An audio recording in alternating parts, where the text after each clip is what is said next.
Subscribe कीजिए मेरे YouTube channel Sobia ji health and beauty tips को और बेल आइकन पर क्लिक करें हमारी लेटेस्ट वीडियो सबसे पहले देखने के लिए। एंटी करप्शन ने पीपल्स पार्टी की साबिक वजीर दाखिला हिना रब्बानी खर और MNA नूर रब्बानी खर के खिलाफ मुकदमा दर्ज कर लिया। हिना रब्बानी खर और नूर रब्बानी खर के खिलाफ जालसाजी का मुकदमा दर्ज किया गया।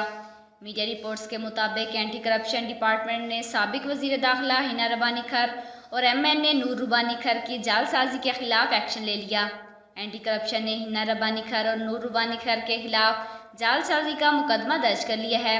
ये साबिक वजीर दाखिला हिना रब्बानी खर के खिलाफ मुकदमा सुतेले भाई अब्दुल खालिक की मदियत में दर्ज किया गया।